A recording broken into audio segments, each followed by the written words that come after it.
Hallo julle en baie welkom by ons heel laaste aanlyn diens vir die kwartaal. Ongelukkig groet ons julle vandag, maar moenie bekommer nie. Ons gaan nie vergeet van jou nie, want sodra die derde kwartaal begin, is ons terug met 'n lekker nuwe reeks. Nou ek weet nie of die volgende al met julle gebeur nie, maar elke dag by die skool is daar 'n oomblik waar hierdie gebeur. Die klok lui en dis pouse en almal hardloop uit en die eerste ding wat gewoonlik gebeur tydens eerste pouse is almal begin hulle kosblikke uitpak. Nou, dit hang af watter tyd van die maand dit is of hoeveel tyd jou ma gehad het die oggend, maar ek het al julle kosblikke gesien. Nou die eerste ding wat julle doen in eerste pouse is almal begin om hulle kosblikke uit te pak. Nou dit is die oomblik waarvan ek praat. En dan die dinge wat daar binne is. Ek het al soveel maatjies gehad, dan het hulle mamas hulle toebroodjies toegedraai in waxpaper, mooi eenkant gesit in die kosblik, hulle dalk 'n koeldrank aan die kant, jy dalk 'n bietjie droë wors of 'n soete dingetjie soos 'n donut of sjokolade of daar's gewoonlik ietsie spesiaals. En ek het al gesien waar soos baie van my maatjies het 'n ekstra kosblik met vrugte en dan het hulle 'n waterbottel. Dis nog buite die kosblik. Nou as jou kosblik so lyk, is jy baie gelukkig want my mamma het tyd gehad om partykeer botter te smeer, net soms as sy regtig moes, en dan konfyt. Nou ek weet nie van jou nie, maar die enigste lekker ding met konfyt is sulke garlic brood wat iemand maak, wat baie sleg klink, maar is baie lekker. Of om konfyt te eet op jou scones of jou flapjacks. Maar dis hoe ver konfyt wat lekker is vir my gaan. Verder is konfyt nou nie regtig my gunsteling nie, maar dis wat my ma op my brood gesit het. So as jy droë wors of vrugte of water, ewen water kry aan die kant van jou kosblik, weet net jy is geseënd.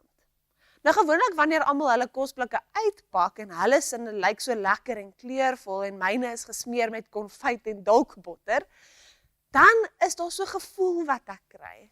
Hulle noem dit die groen gevoel. Jy weet, jy begin voel as ek maar net so lekker kosblik soos hulle gehad het.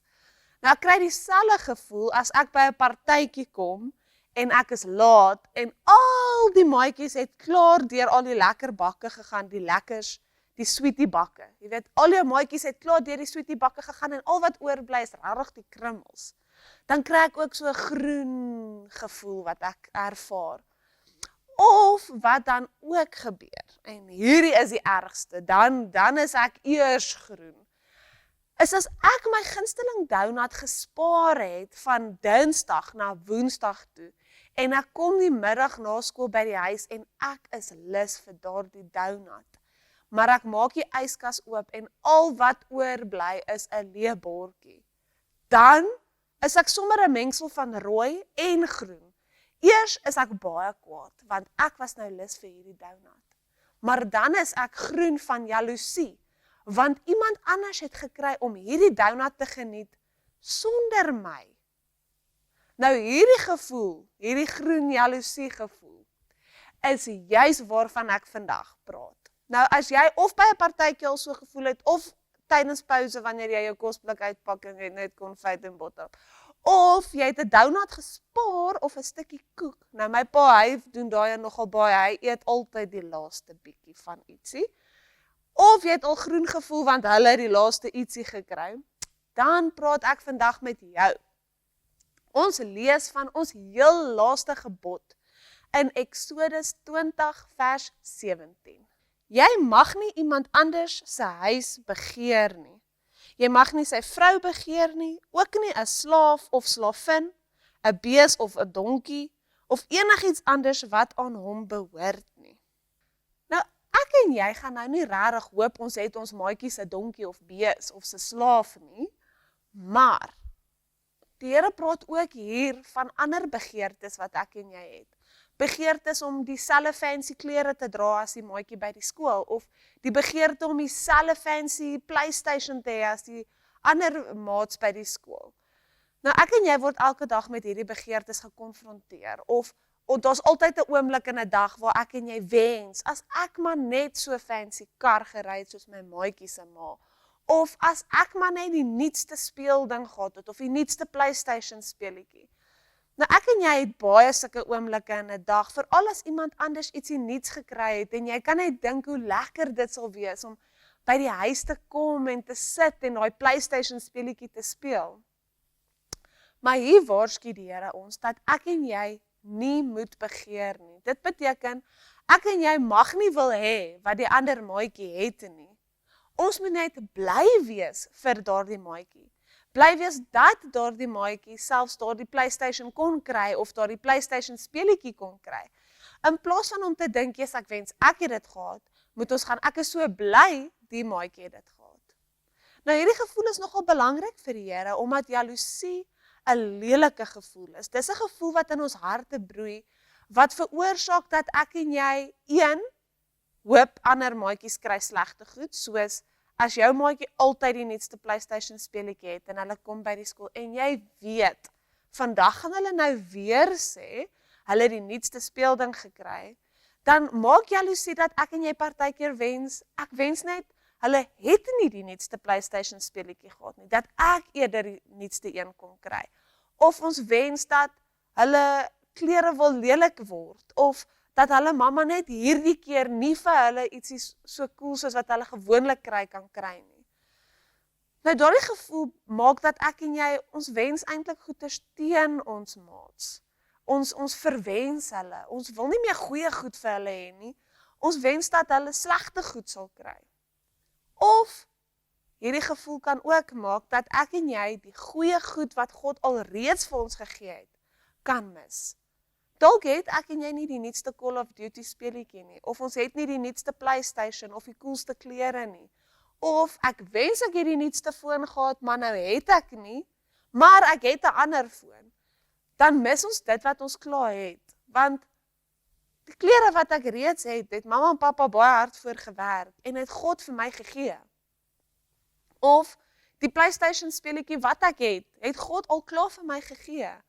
En in plaas van om dankbaar te wees vir dit wat God al klaar gedoen het, wag ek en wens ek vir nuwe goeders en maak dit dat ek ondankbaar is vir dit wat ek al klaar het.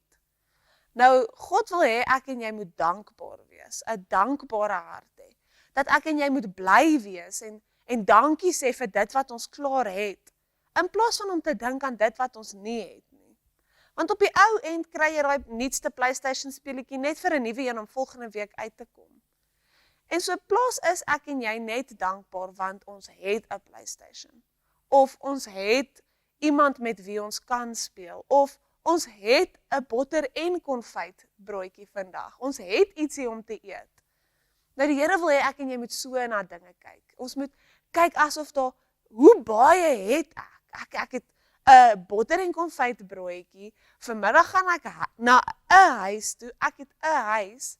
En vanaand sien ek my ma en my pa en ons gaan lekker om die etenstafel kuier en ag, ek kan net nie wag vir dit nie. Die Here wil hê jy moet so na die lewe kyk. Want alles wat jy het, elke liewe dingetjie wat jy het, elke goeie ding kom van die Here af. En so wil hy hê ons moet eerder vir hom prys gee vir dit wat ons het, as om ondankbaar te wees vir dit wat ons nog nie het nie. En jy weet nooit wat die Here se planne is nie. Dalk omdat jou hart dankbaar is, sal hy jou seën met ietsie spesiaals. Maar nou wil ek vir julle vra, 'n gedagte wat ek by julle wil los vir die vakansie wat kom, dan kan jy bietjie daaroor dink, is, wat het jy alles by die huis, wat goed is, wat van die Here afgekom het, wat jy bietjie vir hom kan dankie sê voor. Kom ons bid saam. Vader, dankie vir dit wat ek reeds het. Ek bid dat U my oë sal oopmaak, om dit te sien wat ek het, in plaas van om te mis wat ek nog nie het nie. Dankie vir alles wat U nog vir my gaan gee, en ek bid dat ek 'n dankbare hart sal hê. Ek bid dit nie in my naam nie, maar in Jesus naam. Amen. Nou vir ons heel laaste aktiwiteit, moet jy en mamma 'n bietjie winkels toe gaan, en vir jou 'n hele boks donuts koop. Maar, met hierdie boks donuts, moet jy nie alles alleen opeet nie. 1, diabetes kan gebeur, of suikersiekte. Maar ook, ek en jy moet leer om dankbaar te wees vir dit wat ons reeds het. So wanneer jy julle boks donuts koop, moet julle gaan en vir ander mense gee, mense wat dit nie nou het nie. En so kan julle hulle leer om dankbaar te wees vir dit wat hulle nou gekry het. En so leer ons ander mense net dat die Here regtig wil hê ons harte moet oorloop van dankbaarheid. Ek hoop dat julle 'n lekker vakansie sal hê en dan sien ek julle wanneer ons weer terug is. Bye!